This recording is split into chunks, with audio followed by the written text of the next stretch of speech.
Education is the biggest motivator for action and inaction.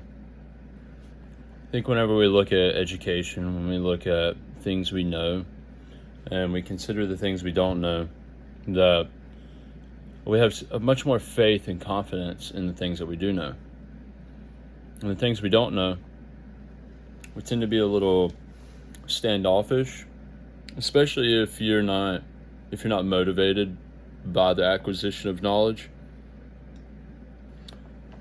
I think I look at my choices. I look at how my health and my relationship with, I guess, myself overall has been widely influenced by the things that I know. I've used kratom for probably about 8 years now, and I credit the discovery of kratom and my education that's been inspired through it as the thing that saved my life. I used to be on opiates. Any opiate that I could get my hands on was exactly what I wanted. And it kind of sucks years later, because I still every day have that same feeling. It never goes away. There's a few drugs that I don't know how they feel, and I'm thankful for that. That because I don't know how they feel, I don't miss them. I don't miss the feelings that they gave me. But I do miss opiates, and that sucks. 'Cause I was talking with someone the other day about how my relationship with drugs, it's like a hopeless romantic that we'll just use just opiates overall. It's kind of like fantasizing about the toxic ex, where I know that entertaining the relationship with the toxic ex isn't going to get me anywhere. It's not going to add to the quality of my life. It's not going to make me feel better. It'll make me feel better for a little while, but I'm still going to get woke up at 3 a.m. with her beating my ass and having to figure out, what the hell do I need to do? How do I get this bitch out of here? And that's not okay. No matter what, she's going to bust out my windows. She's going to slash my tires. She's going to tell everybody we know all of the good and the bad thing. Actually, she won't say anything good.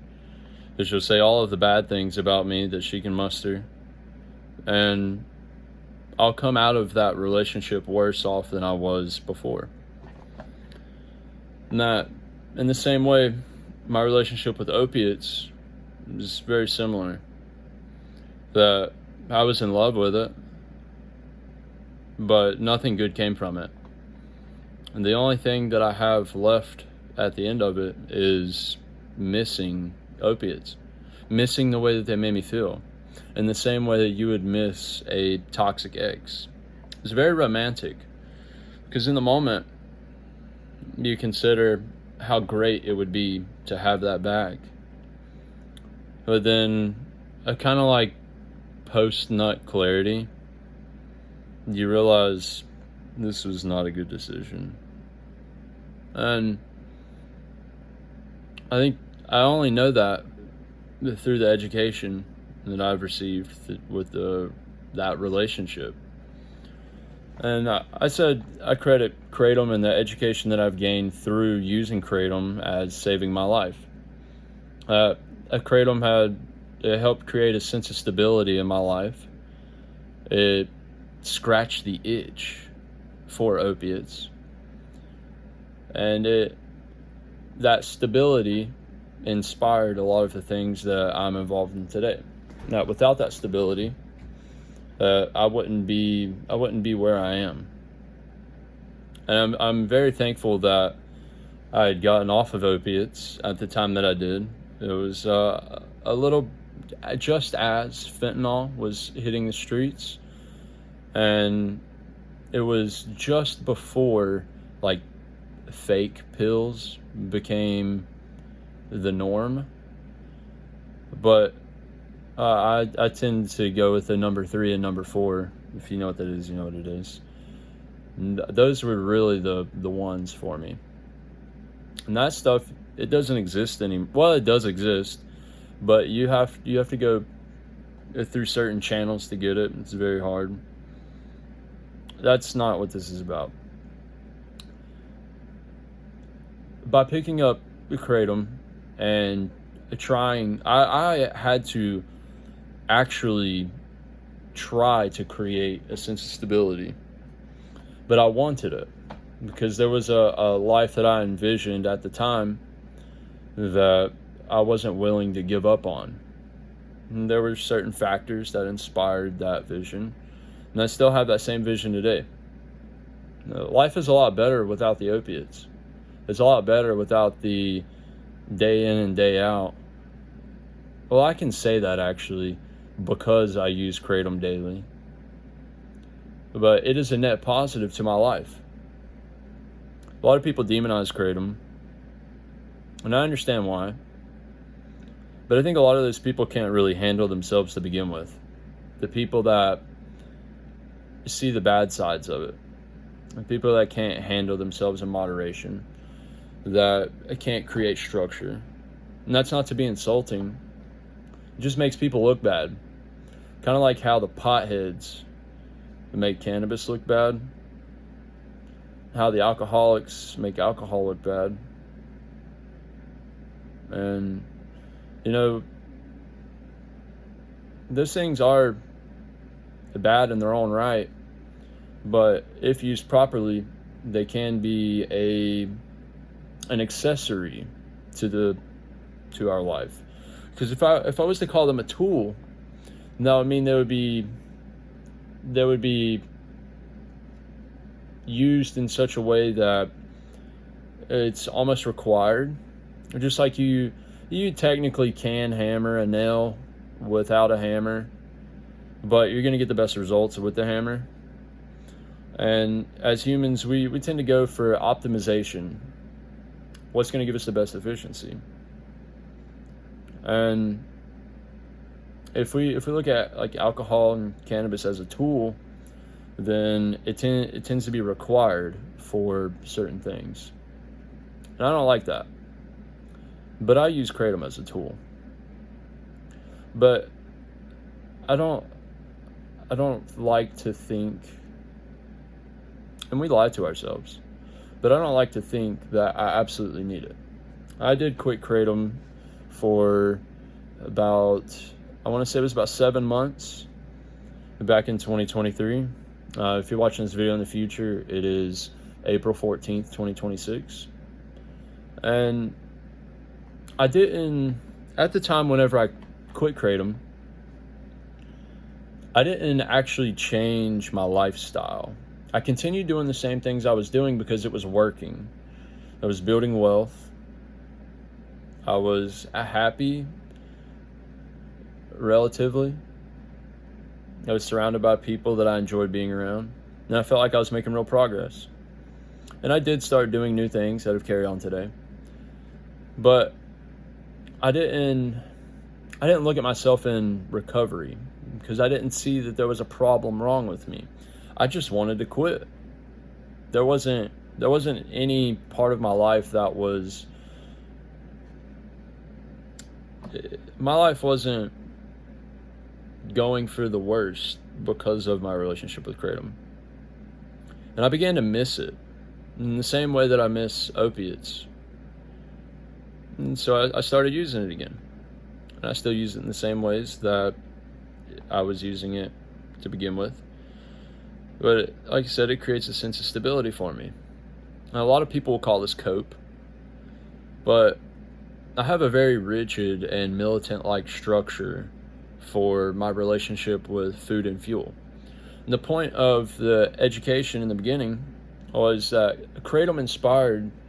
I've always been the same body type where I've not been able to hold weight, and I've never really been large in any sense of the word.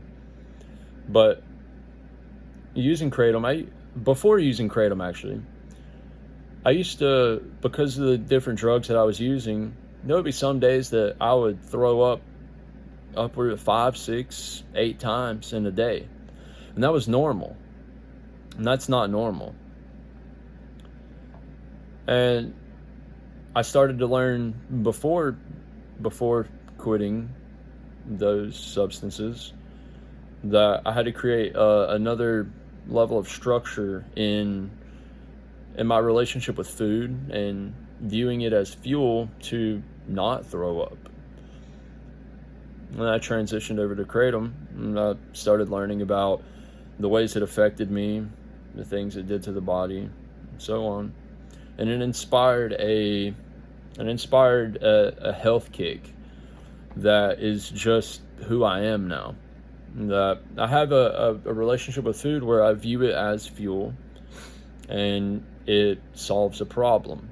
Now my relationship with food is fuel, and also to build mass and to make sure that I can continue putting on muscle, and that I can maintain a weight, and that I have good energy levels. Before then, I didn't pay attention to energy levels. I didn't pay attention to the reason why I was needing energy drinks, the reasons why I needed to eat then and now and eat whenever I wanted to. I just ate whenever I wanted to, but I've always had that luxury through my body type. I've just been blessed with genetics. Now, because I just ate whenever I wanted to, I didn't really have to pay attention. I would just eat as I was hungry. But now I do intermittent fasting. I usually have about a 10-hour feeding window every day. Get my 150 grams of protein, 50 to 70 grams of fat. I use carbs before activities, and I try to stay high protein, low carb, and medium fat. That way my body's getting the things that it needs to be able to operate at a high level. But that relationship with food and the education I gained through researching the body, health benefits, and so on, that came from drugs, essentially. And then you learn about different supplements, because really I started learning much more than just food intake, like carbs, protein, fats. And I started learning about herbs and supplements and the different things that I could use to essentially biohack my body. Now, I started using, mullein to help with my lungs, beetroot to help with circulation, omega-3s, creatine for the brain, for the omega-3s and other fats for my joints, like my limbs,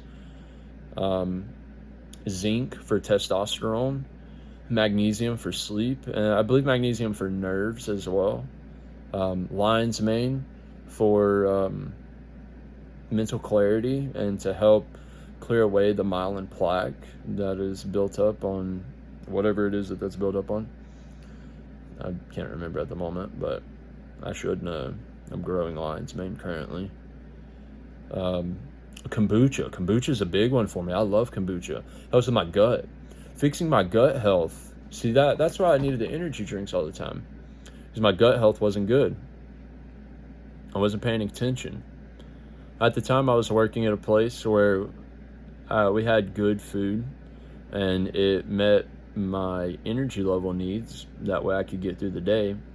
But I was always using nicotine, caffeine, and the things that are in those drinks in supplement form to achieve the same results without taking in all the sucralose, because I knew the sucralose is fucking up my stomach. And when you got a fucked up stomach, you don't feel real well. So the drugs, and I'll say also conspiracy inspired me to become more healthy. And at the time I wasn't working out, and now this is week 18 of lifting and training.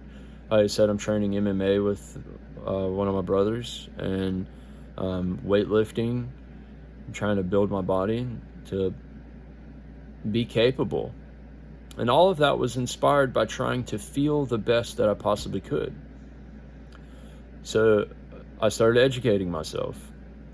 And at a point, it was what you would call Vitamania.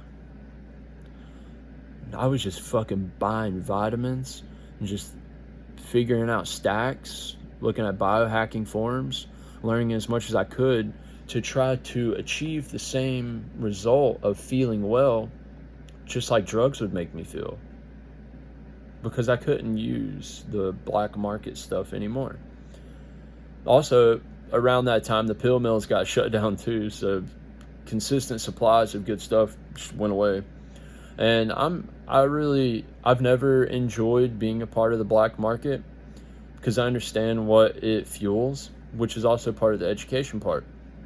Because I know the black market is fueling so much more evil, and it's to no offense of anyone that, get it how they live. But I understand that it's helping people not achieve their potential.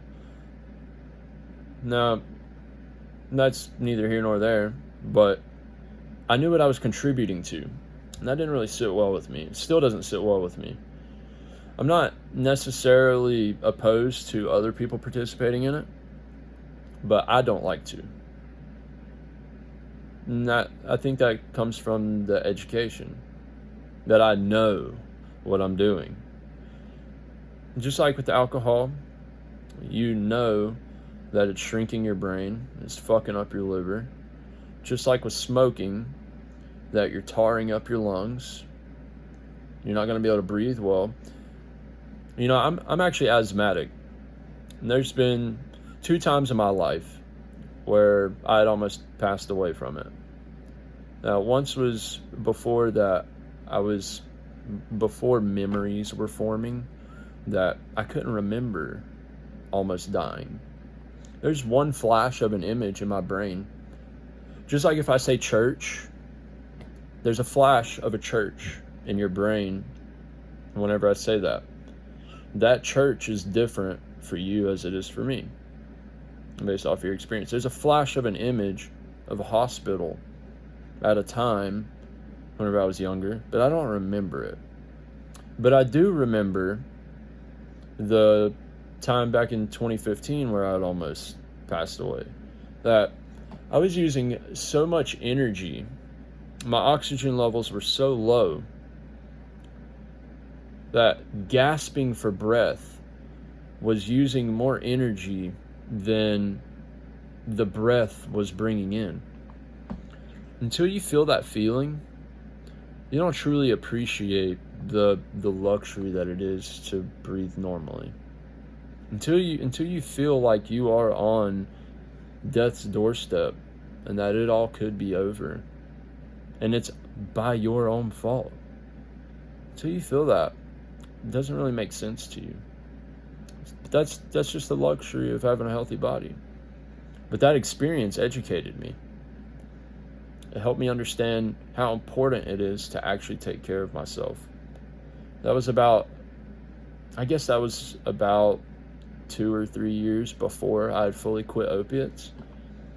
And I guess you could say that I haven't fully quit opiates, because every day I'm still hitting the mu opioid receptors. I'm still antagonizing those. But I'm okay with that, because I know what I'm doing, and I understand the level of impact that it's had on my life. What I'm not okay with is being dishonest about it. And I know what I'm doing. I'm aware of it. And I can handle myself. I think a man's health is a reflection of his ability to handle himself. I think I'd mentioned this in a past video. Whenever you look at people, it's like a resume. You can see their discipline. You can see how serious they take themselves. You can see a lot about someone just based off their appearance. And so I had to make those changes because I couldn't deny it anymore. I know. And if I know something to be true, then I have to adapt and adjust and make those changes. If not, then I will suffer the consequences. But being equipped with the education to make those changes is the difference. It doesn't matter how much I tell you across these videos. Until you actually experience it, until you know it to be true for you, that it's kind of like just hyping yourself up. Some people, their whole personality becomes like a weird amalgamation of self-help. That's like their thing. And I don't think I'm like that. I think I put into action the things that I talk about.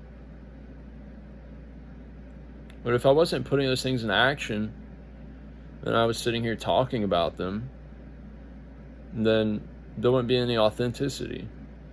You wouldn't be able to trust me. You wouldn't be able to trust the things that I talk about.